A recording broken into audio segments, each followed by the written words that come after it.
السلام علیکم ورحمۃ اللہ وبرکاتہ۔ ویڈیو دیکھنے سے پہلے ہمارے چینل کو سبسکرائب کریں، ویڈیو کو لائک کریں اور گھنٹے کے بٹن کو لازمی پریس کریں تاکہ ہمارا ہر آنے والی ویڈیو سب سے پہلے آپ تک پہنچ سکے۔ جزاکم اللہ خیرا۔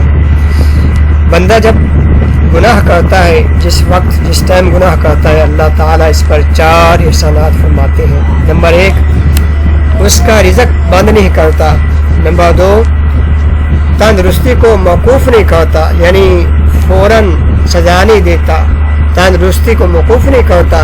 نمبر 3، گناہ کو ظاہر نہیں کرتا، اور نمبر 4، فی الفور عذاب نہیں دیتا۔ سبحان اللہ۔ محترم بھائیو، یہ اللہ کا ہم پر کتنے احسان ہیں۔ بھائیو، اللہ تعالیٰ کا کتنا بڑا احسان ہے کہ انسان گناہ کرتا ہے، اس کی نافرمانی کرتا ہے، لیکن اللہ تعالیٰ اس کا رزق بند نہیں کرتا۔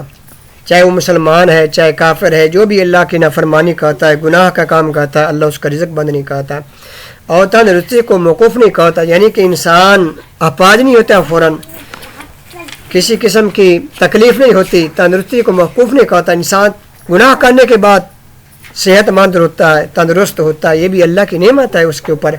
اور تیسرا، اللہ تعالیٰ اس کے گناہ کو ظاہر نہیں کرتا، یعنی کہ لوگوں کے سامنے اس کا گناہ بیان نہیں کرتا، ظاہر نہیں کرتا۔ اور چوتھا، فی الفور عذاب نہیں دیتا۔ اللہ اکبر۔ یہ بھی اللہ تعالیٰ کا احسان ہے میرے محترم بھائیو۔ تو ہمیں چاہیے ہم گناہوں سے باز آ جائیں، سچے دل کے ساتھ توبہ کریں، استغفار کریں اور معافی مانگیں اللہ سے۔ دعا اللہ تعالیٰ ہمیں سمجھنے عمل کرنے کی توفیق عطا فرمائے۔ ویڈیو اچھی لگے ویڈیو کو لائک کریں، کمنٹس کریں، شیئر کریں اور چینل کو سبسکرائب کریں۔ جزاکم اللہ خیرا، احسن الجزا۔